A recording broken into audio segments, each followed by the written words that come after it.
하나님 말씀 사도행전 7장 42절 말씀. 하나님이 외면하사 그들을 그 하늘의 군대 섬기는 일에 버려 두셨으니 이는 선지자의 책에 기록된 바 이스라엘 집이여 너희가 광야에서 40년간 희생과 제물을 내게 드린 일이 있었느냐. 몰록의 장막과 신 레판의 별을 받들었으며 이것은 너희가 절하고자 하여 만든 형상이로다. 내가 너희를 바벨론 밖으로 옮기리라 함과 같으니라. 광야에서 우리 조상들에게 증거의 장막이 있었으니 이것은 모세에게 말씀하신 이가 명하사 그가 본 그 양식대로 만들게 하신 것이라. 우리 조상들의 그것을 받아 하나님이 그들 앞에서 쫓아내신 이방인의 땅을 점령할 때에 여호수아와 함께 가지고 들어가서 다윗 때까지 이르니라. 다윗이 하나님 앞에서 은혜를 받아 야곱의 집을 위하여 하나님의 처소를 준비하게 하여 달라고 하더니 솔로몬이 그를 위하여 집을 지었느니라. 그러나 지극히 높으신 이는 손으로 지은 곳에 계시지 아니하시나니 선지자가 말한 바 주께서 이르시되 하늘은 나의 보좌요 땅은 나의 발등상이니 너희가 나를 위하여 무슨 집을 짓겠으며 나의 안식할 처소가 어디냐. 이 모든 것이 다 내 손으로 지은 것이 아니냐 함과 같으니라. 아멘.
우리가 유대라는 나라에 대한 역사를 여러 번 듣고 또 우리가 지금 스데반의 설교를 통해서 배우고 있는 입장인데, 유대인들이 고대에서도 가장 위대한 나라였던 것은 오직 그 유대인들만이 하나님을 아는 지식을 가졌기 때문입니다. 그런데 그 지식이 그들을 뛰어난 나라를 만드는 동시에 가장 큰 비극을 빚기도 한 것이 하나님의 백성된 그들이요, 하나님의 백성임에도 불구하고 하나님을 거절했기 때문입니다. 그래서 어떤 민족도 선택받지 못했던 하나님의 말씀에 대한 수여가 그들에게 잘 유지하고 지키고 섬길 때에 복이 됐겠지만, 이들은 그렇지 못하고 오히려 하나님을 거절하고 배반한 자가 되어서 대표적인 하나님을 반대자들로서 역사에 기록되어 있습니다. 이것이 그들에게는 참 아픈 역사이죠. 스타반이 지금 다루고 있는 설교의 내용이 바로 그런 것입니다. 인간의 궁극적인 문제점이요, 이것이 그와 같습니다. 인간은 예배라는 부분하고 하나님에 대한 부분하고 이전에 유대인들이 잘못 인식했던 것처럼 잘못된 개념을 갖고 있는 것이 우리의 삶을 참으로 괴롭힙니다. 여기서 바로 되지 못하니까 우리의 신앙의 다른 부분에서 진척이 더디게 되어집니다. 우리가 왜 이 원리를 검토해야 하냐면, 기독 신앙이라는 것의 가장 큰 원수의 역할을 하는 것이 바로 이 거짓 경건이기 때문에 그렇습니다. 유대인들이 꽤 하나님의 말씀을 받아서 그들이 거룩한 채 하였지만 결과적으로는 하나님을 죽이고 반대한 자가 될 수밖에 없었던 것처럼, 우리들도 하나님과 예배에 대해서 잘못된 인식을 갖게 되어질 때 우리들도 이와 같은 거짓 경건에 빠져서 헛된 시간을 허비하기가 쉽기 때문에 그렇습니다. 그래서 오늘 우리가 읽었던 본문의 말씀은 거짓 경건의 특징이 무엇인지를 몇 가지 얘기하고 있습니다. 첫 번째는요, 42절입니다. 거짓 경건입니다. 42절 우리 한 절만 다 함께 읽겠습니다. 시작.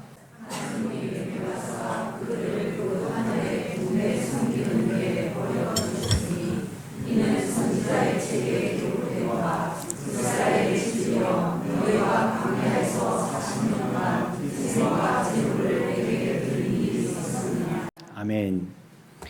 이스라엘 백성들이 광야에서 희생과 제물을 바쳤다는 겁니까? 바치지 않았다는 겁니까? 잘 읽어보십시오. 이스라엘 집이여, 너희가 광야에서 40년간 희생과 제물을 내게 드린 일이 있었느냐? 이 내용을 잘 살펴보면 이스라엘 백성들은 광야에서 희생과 제물을 바쳤긴 바쳤다는 거예요. 바쳤는데 문제는 무엇이냐면 그것이 진정 나에게 바침이 되었느냐 하는 것입니다. 바쳤는데 내게 바친 것이 맞느냐 이 말입니다. 위선자들은요, 언행이 일치하지 않을 것 같지만 사람들 앞에 보일 때에는 언행이 일치하는 것처럼 보입니다. 누가복음 18장 12절이요. 함께 읽습니다. 시작.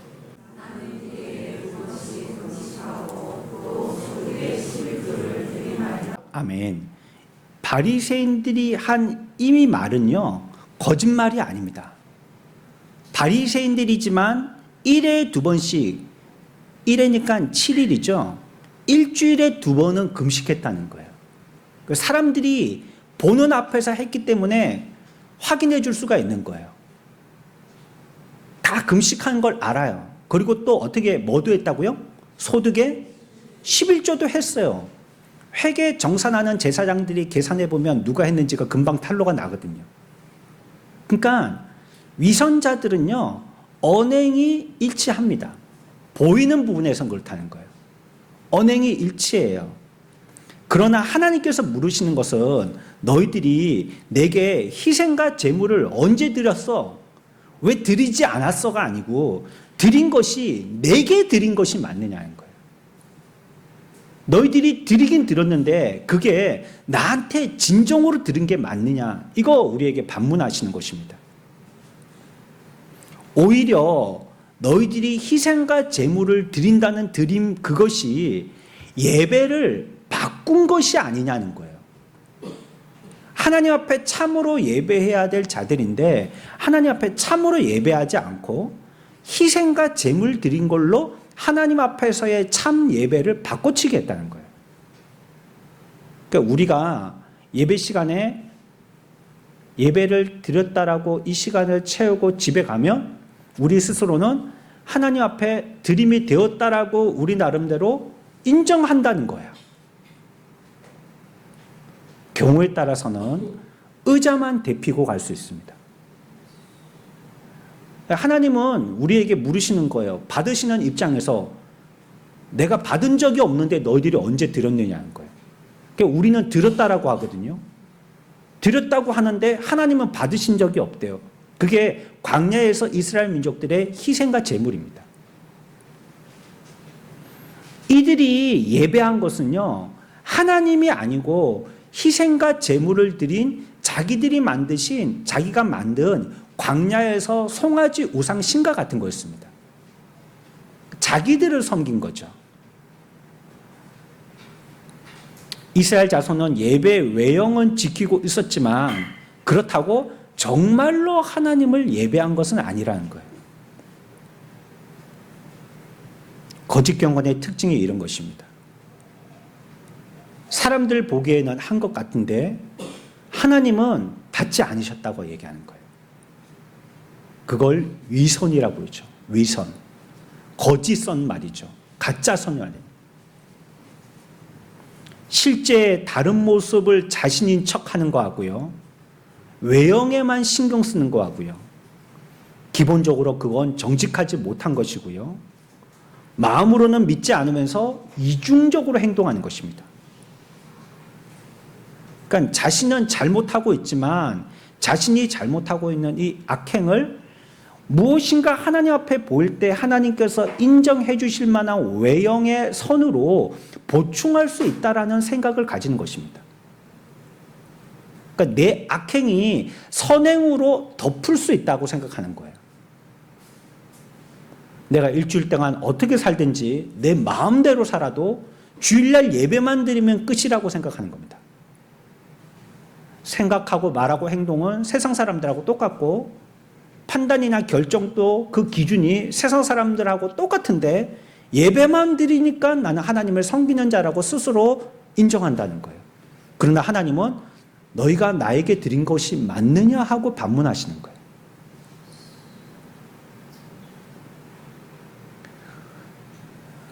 거짓 경건은요, 반드시 위선의 모습이 나타나게 됩니다.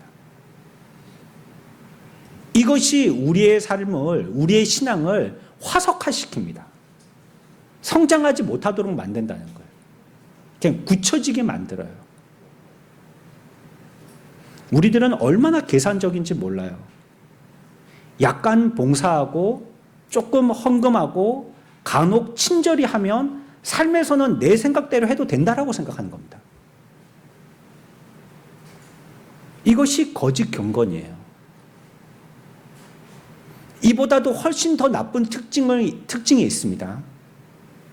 이스라엘 백성들이 왜 40년간 광야에서 희생과 제물을 바쳤습니까? 궁극적으로는 하나님 앞에 하나님이 받으심이 되지 못하는데도 불구하고 왜 그들은 희생과 제물을 바쳤냐는 거예요. 그들이 생각하는 입장은요, 하나님을 희생과 제물로 안 좋게 얘기하면 매수할 수 있다고 생각한 겁니다. 내가 이걸 하나님 앞에 드리면 하나님께서 나를 보시는 눈에 대하여서 입막음할 수 있을 거라고 생각한 거예요. 철저하게 계산적이죠. 나의 이전의 이와 같은 삶도 이와 같은 희생 제물로 통하여서 환원하게 된다라고 생각하는 것입니다. 희생과 제물을 드리면 아무 문제 삼지 않으실 거라고 생각하여서 이것이 그들이 결정한 행동의 똑똑한 태도라고 생각한 거예요. 이렇게 하면 된다라고 생각한 것입니다. 이런 거 보면 인간은 참 어리석어서요. 자기 마음으로 다른 사람 마음 짚는다고 하나님을 아는데도 자기의 수준으로 알려고 하는 거예요. 그들은 참으로 하나님을 모르는 자들입니다. 하나님이 정말 어떠신 분이신지에 대해서 모르기 때문에 이런 식의 삶의 태도를 보여주는 것입니다. 이러한 말들이 계속해서 한 가지를 지향하는 것입니다. 이러한 태도들이 끊임없이 한 가지를 목적해서 우리들에게 보여주는 거예요. 그들은 하나님에 대해서 하나도 몰랐다는 거예요. 하나님을 섬긴다고 하나님 앞에 엎드려서 하나님 앞에 희생과 제물을 바쳤지만 하나님을 대체 알지를 못했다는 거예요. 그러니까 그런 태도를 가지고 그런 입장으로 이와 같이 하나님께 희생과 제물을 드렸다라는 거예요. 우리는 절반의 마음을 가지고 하나님과 함께 할 수 없습니다. 하나님 앞에 우리가 온전하게 예배를 드리는데 온전한 제사가 되어야 되는데 이것이 하나님께 대하여서 반신반의하듯이 예배하는 자가 될 수 없다는 거예요. 우리의 삶에서도 전적인 하나님의 은혜와 하나님의 전적인 인도로 살아야 되는데 한 달이는 세상에 한 달이는 신앙에 이렇게 살 수가 없다는 거예요. 그거 안 되는 겁니다. 빛과 어둠은 겹치지 못한다고 얘기하고 있거든요. 빛이 있으면 비치고 어두움은 빛이 있으면 물러가게 되는 거예요. 그 가운데 회색지대는 없는 것입니다.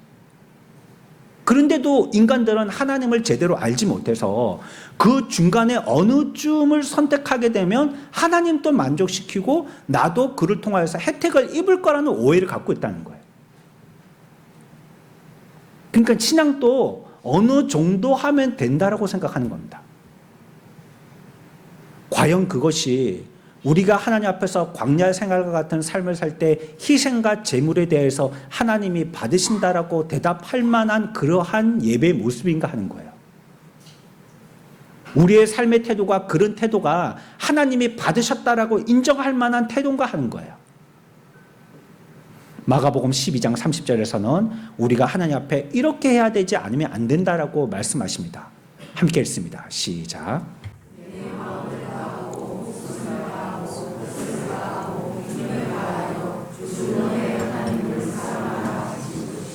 아멘. 이렇게 하지 않으면 안 된다는 거예요.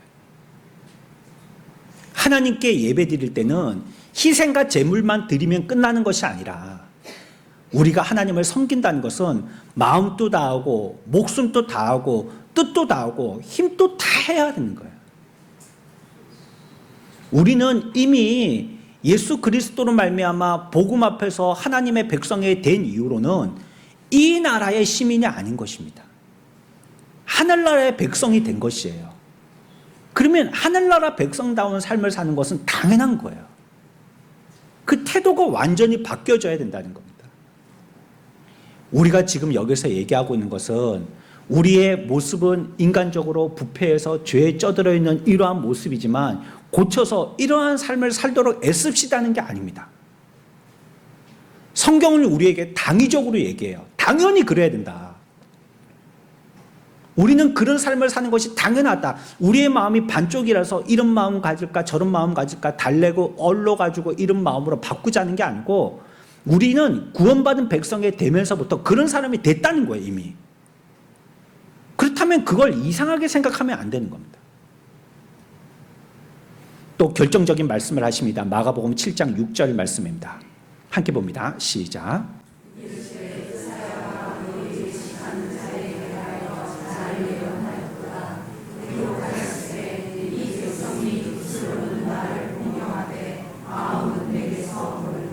아멘.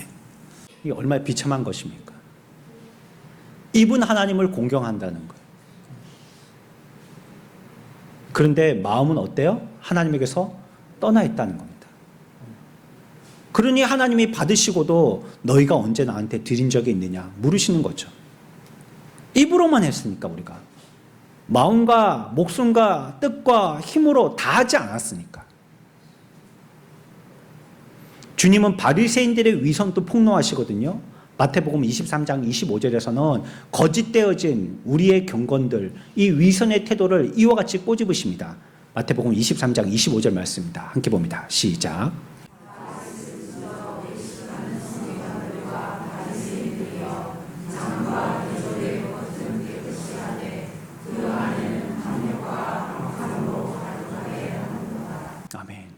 여러분들이 식사를 하고요. 밥그릇을 한 그릇 맛있게 비웠습니다. 그렇지만 안에 담겨있던 밥그릇의 안쪽은요, 말라붙어 있는 밥풀떼기가 붙어 있고요. 김치 먹으면서 고춧가루도 붙어 있고요. 북엇국도 조금 남아있단 말이에요. 그걸 뒤집어 보면요, 바깥쪽은 깨끗해요. 왜냐하면 밥 풀 때 미리 깨끗하게 설거지를 해놨었거든요. 그래서 겉은 말짱하고 반질반질 깨끗해요. 그런데 다시 뒤집어서 안쪽을 보면 금방 밥을 먹었던 밥 먹은 지저분한 흔적들이 고스란히 남아있는 거예요. 그것과 같이 장가 대접의 겉은 깨끗하다는 거예요. 그런데 그 안에는 탐욕과 방탕으로 가득하다는 것입니다. 마태복음 23장 좀 위에입니다. 23절에서는 이렇게 표현하십니다. 이 말씀도 함께 했습니다. 시작.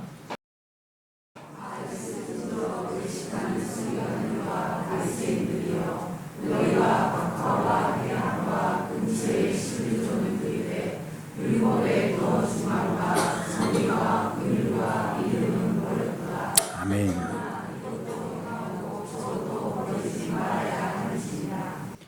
외형의 사소한 것들에 대해서 우리가 신경을 쓴다는 거예요. 여기서 얘기하고 있는 너희가 박하와 회양과 근체의 11조는 드렸다는 것입니다. 그러니까 외형의 사소한 것들에 대해서 신경을 쓰면 하나님께서 기뻐하실 거라고 생각한다는 거예요. 박하, 민트 얘기하는 거고요. 회양이라는 것은 마라토라고 얘기하는 건데 이건 향신료거든요. 마라톤 전투가 벌어진 그곳이 원산지입니다. 근체라는 것은 일종의 허브를 얘기하는 거예요. 아주 약하고 작은 식물들, 그런 향신료들을 얘기하는 것이죠. 우리가요, 하나님이 우리들에게 말씀하시는 궁극적인 질문에 대해서는 직시하지 않고, 또 자신에 대해서도 직시하지 않고, 자기의 마음에 대해서도 직시하지 않고, 하나님과의 관계에 대해서도 직시하지 않고, 우리들은 생각한다는 게 박하와 회양과 근체와 같은 사소한 것에만 신경 쓴다는 거예요. 하나님께 대해서 이 사소한 무엇인가에 11조를 내가 바쳤다는 것, 작은 것 한 개도 구분해 갖고 11조를 바쳤다는 것, 이것만 생각하지 이를 통해서 내 마음이 어떻게 됐고 하나님과의 관계가 어떻게 됐고 내 자신은 어떻게 됐고 이 일을 통해서 하나님은 우리에게 무엇을 질문하시고 나는 거기에 대해서 어떻게 대답하는가, 여기에 대해서는 전혀 생각해 보질 않는다니까. 그러니까 작은 거라도 하나님께 바쳤으니까 내 할 도리는 다 했다라고 생각한다는 것입니다. 이런 위선적인 신앙의 특징은요, 항상 보이는 거칠애와 겉모형만 그럴듯하게 드러내려고 합니다. 장가 대접은 겉은 깨끗하지만 그 속은 더러운 채 남아있다는 거예요. 이것이 우리의 신앙에 출발해서 더 이상 진출하지 못하도록 만드는 겁니다. 이 위선의 삶, 이 거짓 경건의 삶, 이 삶이 우리들에게 해결되지 아니하면 우리들도 유대의 그 시절에 이스라엘 민족들과 같이 하나님께 대한 태도가 하나님의 반역자의 모습으로 설 수밖에 없다는 거예요. 그리고는 우리가 예수 믿는다라고 생각한다는 것 스스로. 두 거짓 경건에 대한 특징이 있습니다. 46절과 48절에 그 특징이 나오고 있는데, 두 번째 특징은요, 제도를 중심하고 그 제도를 굉장히 주의한다는 거예요. 첫 번째는 뭐였어요? 거짓 경건의 특징이 뭐였었어요? 위선이 드러난다는 거고요. 두 번째는요, 제도 중심적으로 산다는 겁니다. 제도 중심주의의 삶을 산다는 거예요. 46, 8절입니다.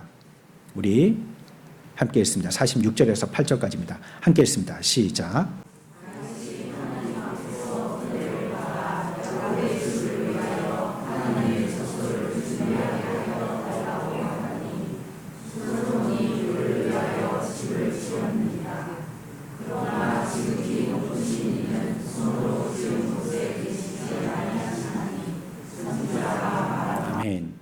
사내들인 공회원들이 예배한 건요, 하나님이 아니에요.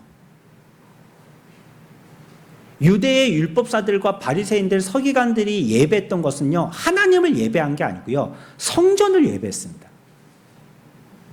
그들의 예배의 중심은 성전이 우상 숭배되듯이 성전을 숭배하는 삶이었어요. 산헤드린 공회가 스데반을 고소한 건요, 스데반이 성전이 더 이상 필요 없다라고 얘기했기 때문에 그래요. 예수님도요, 뭐라고 말씀하셨냐면, 그들의 고소 고발의 이유가 뭐냐면 성전을 무너뜨릴 수 있다라고 말씀하신 거예요. 내가 무너뜨리고 다시 지을 수 있다라고 얘기한 것이 그들의 고발을 촉발하게 한 것입니다. 왜냐하면 그들은 성전을 예배하는 자들이기 때문에, 그들에게는 하나님보다 성전이 더 중요하기 때문에 그래요. 성전이 그들에게는 하나님과 같은 우상이 되어버린 것입니다. 하나님은 사람들에게 성전 건축을 허락하셨어요. 그런데 오늘 읽었던 말씀에 보면 성전 건축은요, 하나님께서 지으라고 하신 하나님의 요청이 아닙니다. 누가 처음에 생각해낸 거예요? 46절에? 다윗이 생각해낸 겁니다. 성전은. 자기가 하나님의 성전을 짓겠다라고 얘기한 거예요. 그리고 이것을 실행에 옮긴 자는 누구라고요? 그 다음에 솔로몬이라는 거예요. 그러니까 하나님은 하겠다고 하는 거 그럼 허락하신 거예요. 예전에 어떤 경우와 같이, 구약시대 때 왕 세울 때와 같이. 하나님은 왕 세우기를 원하지 않으셨는데 자기들이 세워달라고 하나님이 그래 그걸 허락하신 거예요. 하나님이 택하신 예배 방법이 아니에요. 성전을 짓는 것은요. 근데 사람들은요, 항상 모든 것을요, 제도화하고 조직화하기를 좋아해요. 뭘 짓고 만들고 보이기를 좋아한단 말이에요. 그런데 그것이 무엇보다도 교회에서 그렇게 할 때 대만족을 합니다. 그래서 계속 교회들은 조직을 만들고 싶어하고 회의를 하고 싶어하고 조직이 만들어진 그 모임이 자치적으로 일하고 싶어하는 겁니다. 이게 우리에게서 나온 거예요. 이런 것들은. 정신을 돌과 건물로 바꾸는 것입니다.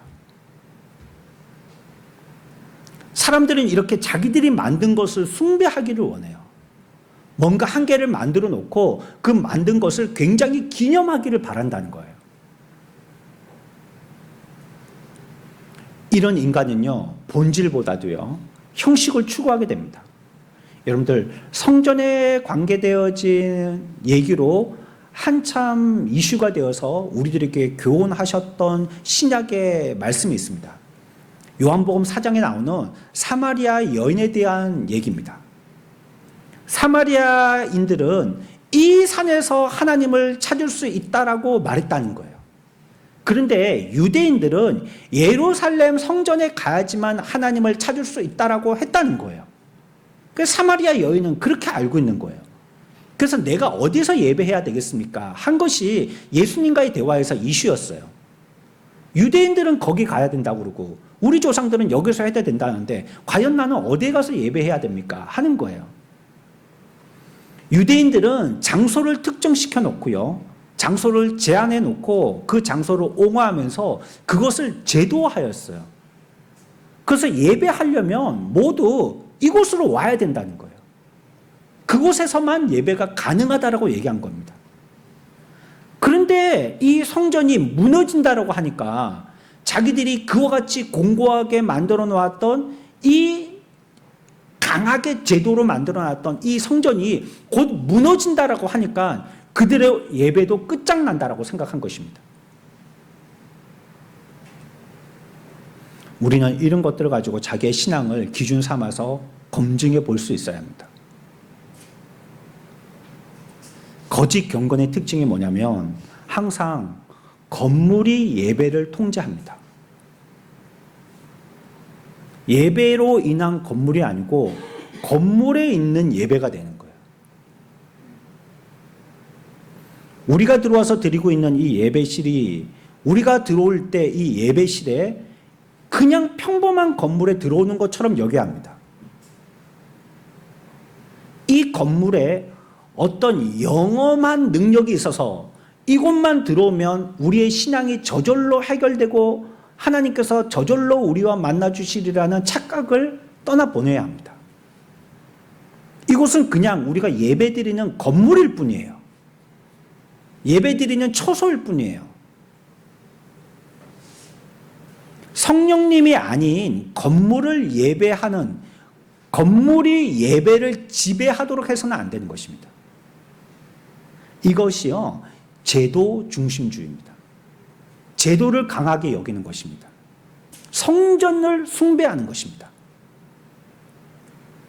이렇게 생각하는 사람들의 특징이 뭐냐면 이 예배당에만 하나님이 계신다고 생각해요.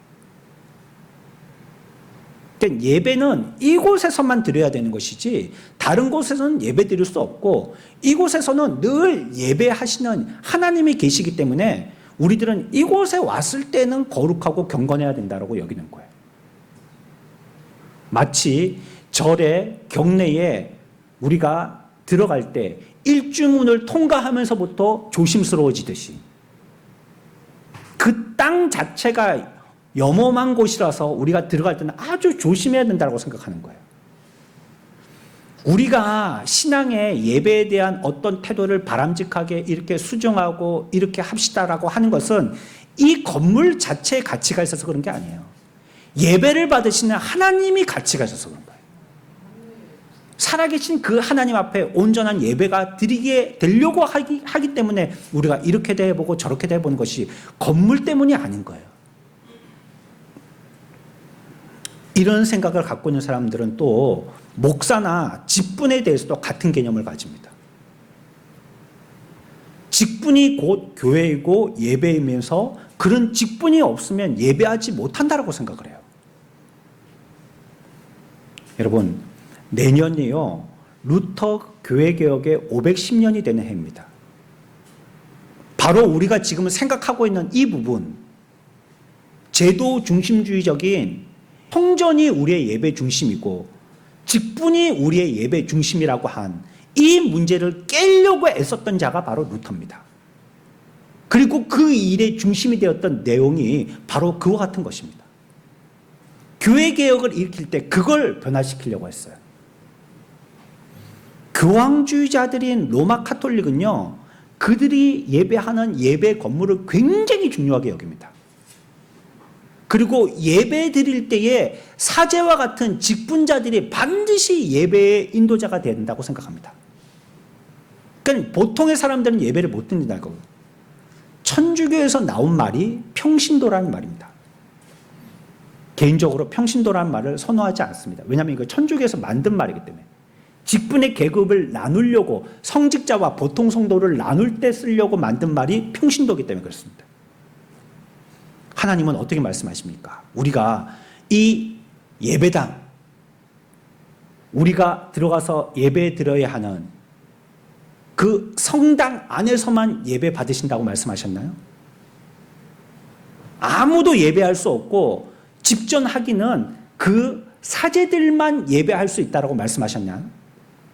우리는 전부 다 왕이요 선지자요 제사장이라고 성경은 선언하고 있습니다. 그럼에도 불구하고 어떤 자들만 예배해야 된다고, 어떤 자들이 예배의 중심이 되어야 되고 어떤 곳이어야만 한다라고 생각하는 것, 이것은 교회 개혁을, 역사를 거꾸로 돌리는 겁니다.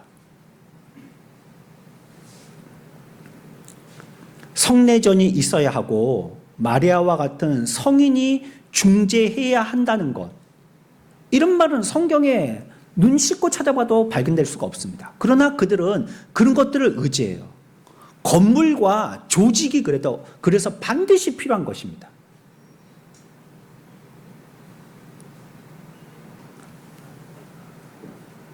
교황주의자들의 직분 안에는요, 계급이 여러 갈래로 나눠져 있고요, 피라미드식으로 나눠져 있습니다. 그래서 위에 한 교황의 언지는 모든 사제들에게 다 전파되어서요, 그대로 실행되게 됩니다. 그리고 그들이 한 그 말들은 그들 안에서의 울타리에서 반드시 지켜지게 됩니다. 그러니까 그 안에의 조직에서 다 해결이 되고 해소가 되는 거예요. 그래서 성전 밖에서의 소리가 나오지를 않는 거예요. 왜 천주교는 저렇게 조용한데 기독교만 시끄럽냐고. 우리는 그런 제도로 교회를 운영하지 않기 때문에 그래요. 조금 부럽기는 해요. 사실은 보면 인간적으로는. 기독교회들은 보면 상가에 허름하게 제일 꼭대기층에 녹슨 십자가가 달려있고 네온 쌓인 십자가 불도 어떤 교회는 고치질 않아가지고 반쪽 팔은 불이 안 들어오고 반쪽 십자가만 불이 들어오고 이런 데도 있고, 어떤 교회는 지하로 들어가는 교회도 있고 이렇게 계단도 좁아가지고 두 사람도 통과 못하는, 들어가 봐서 뭐 예배당 앉아봤자 이렇게 낮은 지하에 쿰쿰한 곰팡이 냄새에 음식 먹어야 되니까 음식 냄새하고 섞여가지고 그런 거 보는데, 성당을 지나갈 때 보면 뭐 빨간 벽돌로 했고 의리의리하게 작품이란, 예배당 자체가 작품이란 말이에요.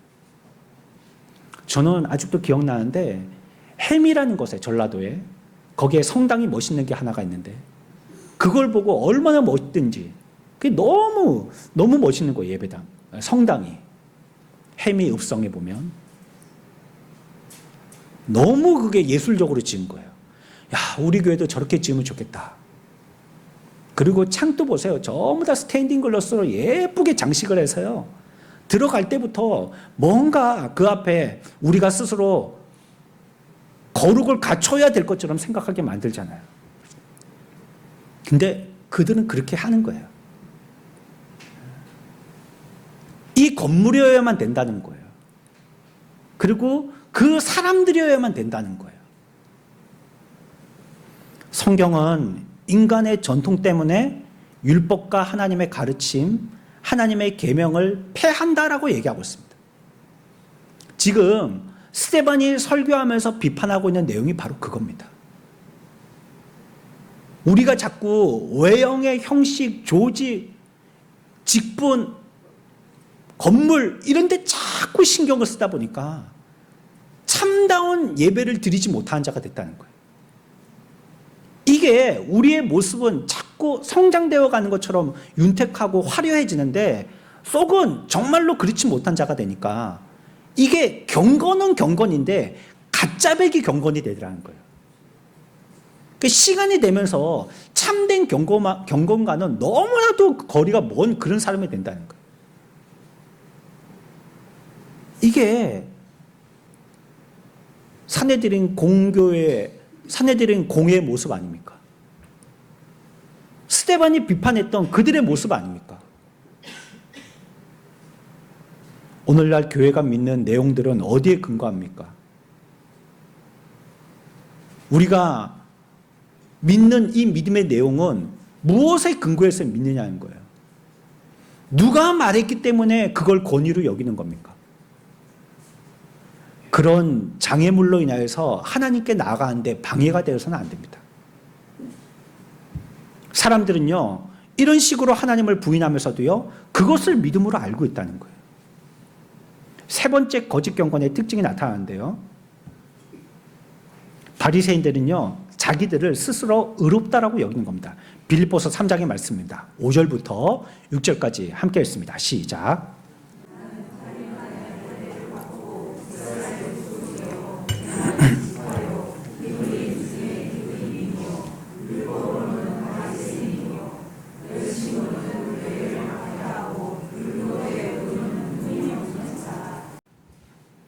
바울 자기 얘기하는 거죠. 바울이 예전에 바리새인으로 있을 때에 자기의 삶의 의로움을 이와 같이 피력하고 있는 겁니다. 그러니까 바울에게는 무엇을 의지하면서 지금까지 살았냐면 자기의 의가 자기의 의지처가 된 거예요. 자기가 옳다고 하는 거 있잖아요. 이거 자기의 옳음, 이것이 금방 얘기했던 이런 설명들이 자기가 의지하면서 살아온 인생의 철학이었던 것입니다. 우리를 그리스도인 되게 하는 것이 무엇입니까? 사람들은 선행이든지 친절이든지 신앙에 오랫동안 믿은 기간이든지 직분이든지 배운 성경 공부 프로그램이라고 얘기합니다. 이렇게 우리가 고백한다면 이건 참 예수 믿는 사람으로서 비극이 아닐 수 없습니다. 내가 그리스도인 되게 한 게 이런 형식적인 것, 보여지는 것, 또 드러내서 내가 자랑하고 싶은 것, 이런 것들이 나를 그리스도인 되게 했다는 것이에요. 성전에 두 사람이 기도하러 올라갑니다. 누가복음 18장 말씀이거든요. 11절부터입니다. 함께 봅니다. 시작.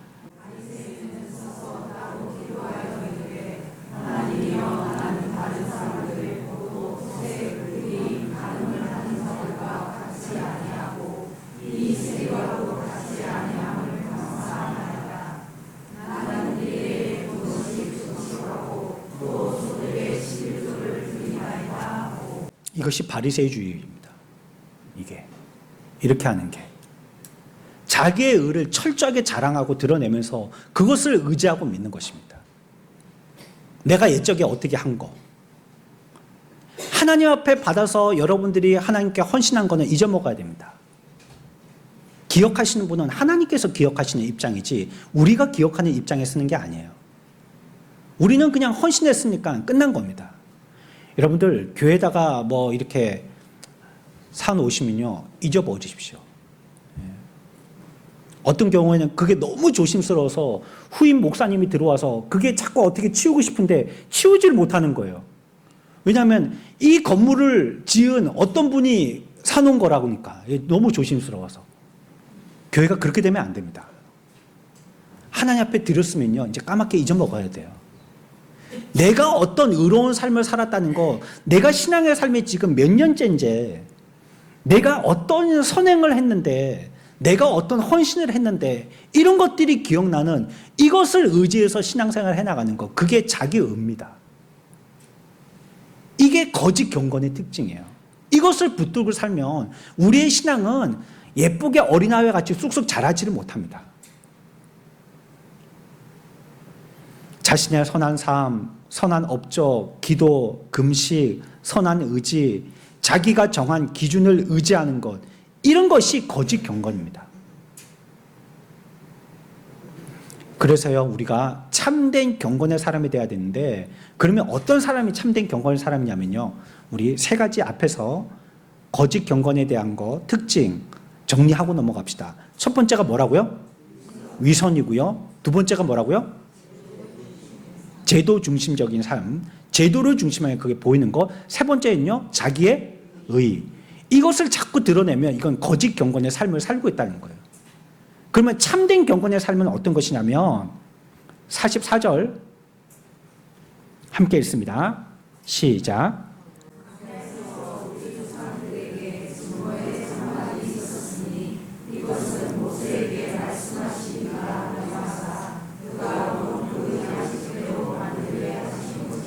아멘. 모세에게 말씀하신 이가 명하사 그가 본 그 양식대로 만들게 하신 것이라.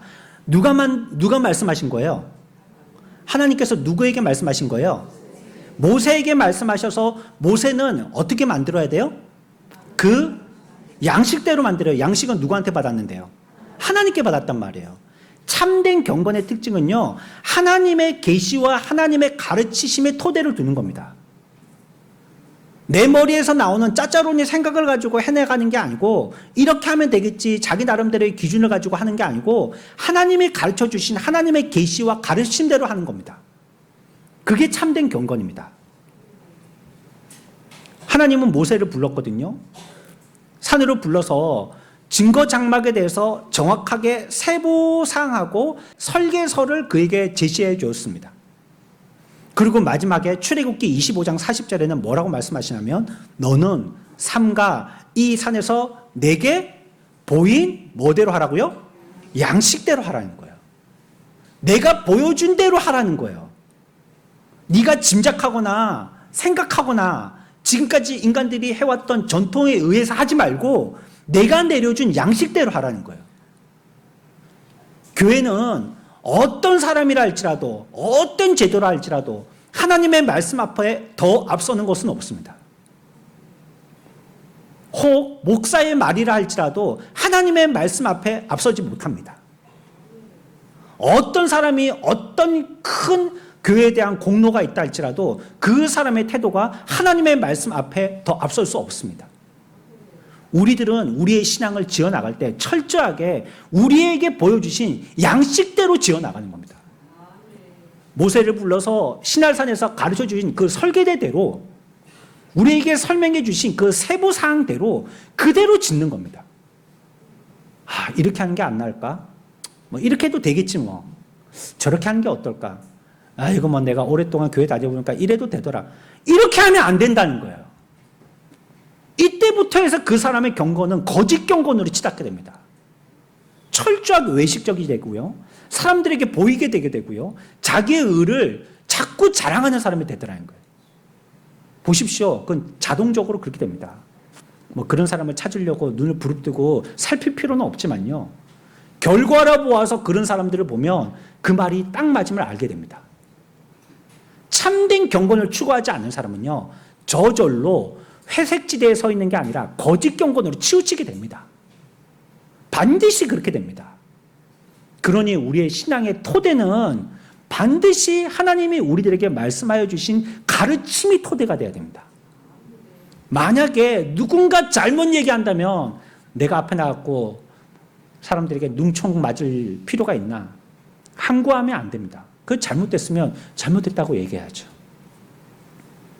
그래야지 그 사람에게도 복이 되고 듣는 사람들에게도 변화를 받을 기회를 제공하지 않겠습니까? 잘못된 걸 모두 다 가만히 있는다면 그러면 누가 수정할 거예요?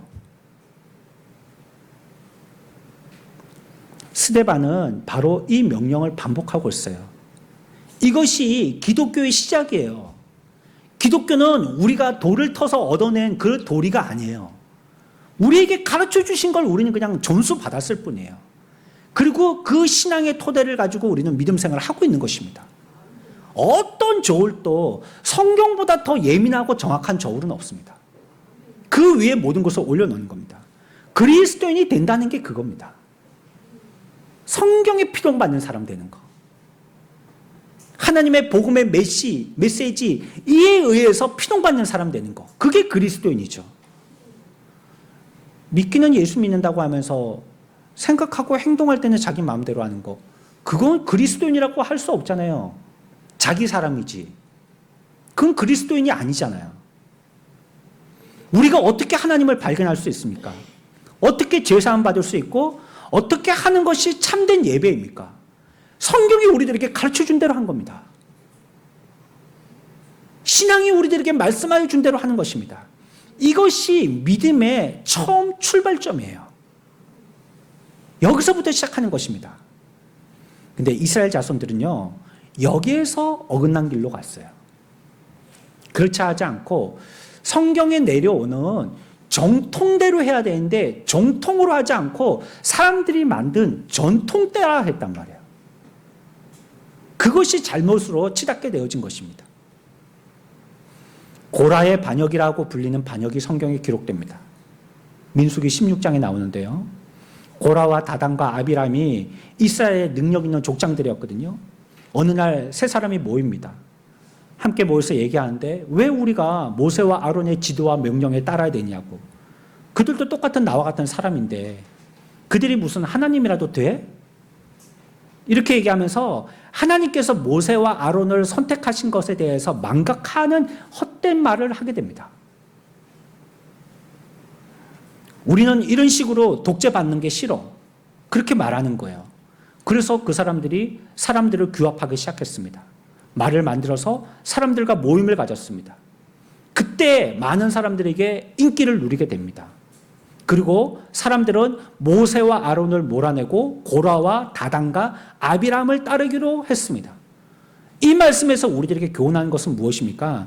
결국 그 반역의 사건을 하나님께서 무겁게 다루셨다는 것이고 하나님께서 정하신 방법을 따라야 된다는 거예요. 우리가 하나님의 말씀을 따라서 순종하고 믿음을 하나님의 성경의 메시아의 계시에 따라서 우리가 살고 있는 것은 내가 기분 나쁜가 안 나쁜가 그런 상관의 문제가 아니라는 겁니다.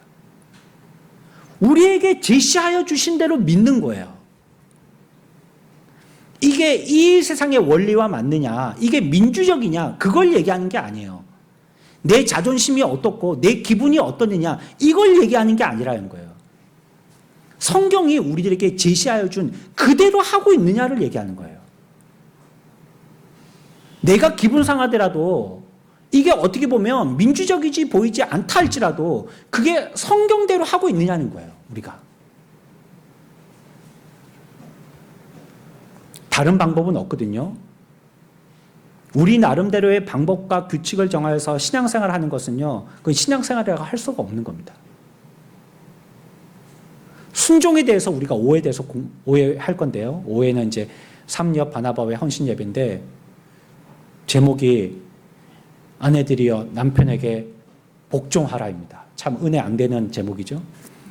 아내들이여 남편에게 복종하라입니다. 이 복종도 이게 인간적으로 생각하니까 기분 나쁘단 말이에요. 왜 남편에게 복종해? 남편이 잘난 게 뭐 있는데? 이제 머리 다 빠졌고 힘도 없는데 이제서야 내가 활개를 좀 치려고 그러는데 왜 복종하라는 거야, 기분 나쁘게? 그렇게 생각할 게 아니라는 거예요. 성경에서 얘기하니까 하라는 거예요, 그냥 그게.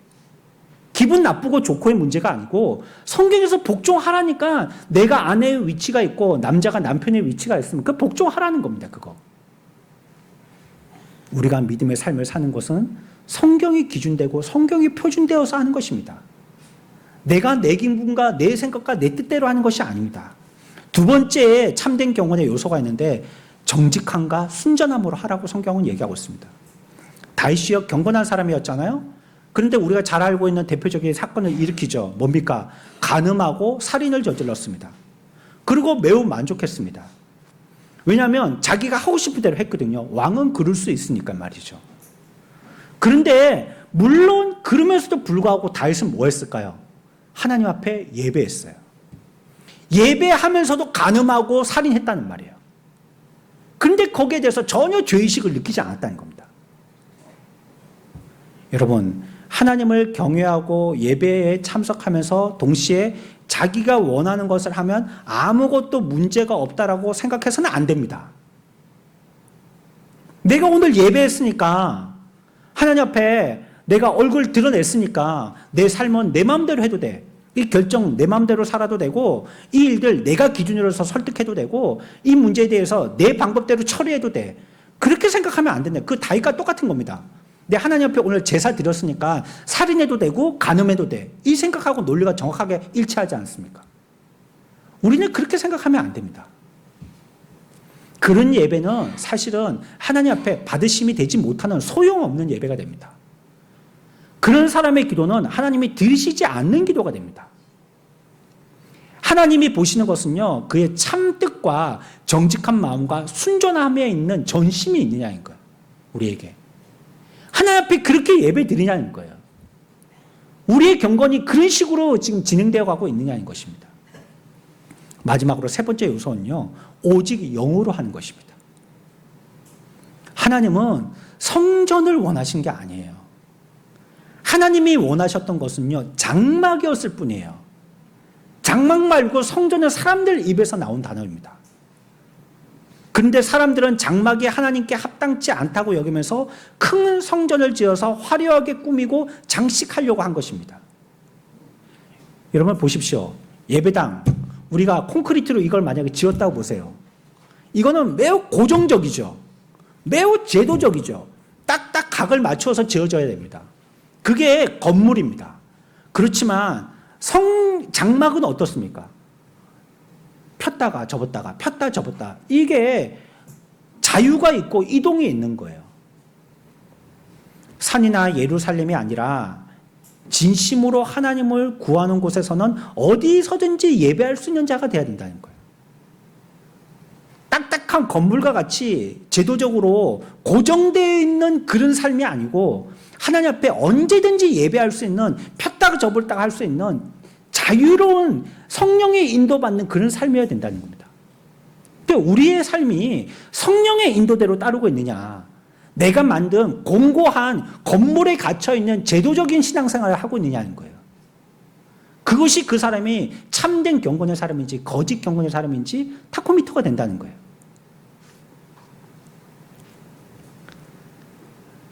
여러분, 우리가 계속해서 자기의 방법을 고집하게 되면 계속해서 죄 가운데 있을 수밖에 없습니다. 우리가 계속해서 자기 방법대로 해서 실패했다면 앞으로도 자기 방법대로 할 때 실패하게 될 겁니다. 지금 스데반이 사내들인 공회들에게 얘기하고 있는 것이 그겁니다. 우리가 하나님을 예배한다고 하면 참되고 옳게 예배해야 될 텐데 어떻게 자기들이 생각한 대로 예배하고 있느냐는 거예요. 저도 예쁜 건물이 있으면 좋겠거든요. 그래서 간혹 시간이 나면 어디 땅이 났다 하면 구경 삼아 가봅니다. 가보면 여기요 30억이요. 3억도 없는데 우리는 빚이 3억인데 돈도 없으면서 가보고 와 여기 좋겠다. 야 여기 예배 이렇게 예배당 이렇게 지으면 좋겠다. 어떤 건물은 87억. 야 한번 해볼까? 10분의 1도 없으면서 말이에요. 보니까 마음이 좀 갖고 싶은 욕심이 생긴단 말이에요. 근데 우리는 뭡니까? 하나님 앞에 그러기 전에 진심 있는 참된 성전되어진 우리의 삶이 되어져야 된다니까요. 이게 되지 못하면 정말 갖고 싶은 87억이 아니라 870억을 들어부어서 지은 건물이라 할지라도 하나님이 그거 예배 안 받으신다니까요. 그게 사소한 것 같고 막 이렇게 해가지고 칠해가지고 멋있게 장식해가지고 십자가 불 들어오게 하고 뒤에는 벽이 전부 다 화면이고 음량 빵빵하게 해가지고 막 음량만 만드는데 막 수억이 들고 의자는 개인석으로 쫙 만들었고 극장식으로 반쯤 누워서 예배 드릴 수도 있고 막 난방, 냉방 깨끗하고 시원하게 들어오고 뭐 소리 잘 들리고 이 잘못하면 우리가 하나님 앞에 예배 드린다고 잘 드린다라고 드리는 것이 외형에 치우치게 돼서 본질을 잃게 되어진단 말이에요. 우리는 경건한 자입니까? 우리는 참된 경건의 사람이 됐습니까? 우리 혹시 앞에서 설명드렸던 것처럼 외식으로 찢었든지 제도 중심으로 가든지 자기의 의를 의식하지 않습니까? 근데 종교생활 좀 해보니까 흘러가는 거 대충 파악하겠더라. 그럼 대충 이렇게 하면 된다. 말씀은 안중에도 없고 그냥 주먹국으로 내가 생각한 그 판단 갖고 하면 됩니까? 참되고 진실함으로 성경이 토대되어야 되지 않습니까? 성령이 우리들을 어떻게 인도하시는지를 따라가야 되지 않겠습니까? 저는 사랑하는 우리 모든 선한목자교회 성도들이 좋은 착한 성도들이 되기를 바랍니다. 다른 욕심은 없습니다. 우리가 하나님이 보실 때 진실하신 성도만 된다면 저는 그것으로서 목사로서 만족하고 감사합니다. 어떤 목사님들이 교회 와서 그것 갖고 칭찬할 때는 정말 기분이 좋습니다. 이 교회 성도들은 참 착한 것 같다고. 정말 저는 기분이 좋습니다. 제가 추구하고 있는 목회가 그런 거거든요. 우리가 그런 사람이 되어지려면 성경으로 다시 돌아와야 되지 않겠습니까? 스데반의 설교에 귀 기울입시다. 이 시대에 스데반이 우리들에게 뭐라고 얘기하고 있는지 설교를 통한 경종이 우리 가슴에 울려야 합니다. 저 여러분들 참된 경건의 사람들 다 되시길 축원합니다. 우리가 하나님 앞에서 스데반이 염려하고 걱정하는 대로 사는 것이 아니라 그 걱정을 한 번에 일소시키고 우리들은 하나님 앞에 참된 경건한 자로 우리의 신앙의 삶이 가면 갈수록 더 나아지고 거룩하고 경건하게 되어지는 하나님과 매일과 같이 대면하게 되어지는 참된 신앙의 저와 여러분들의 삶들 되시기를 축원합니다.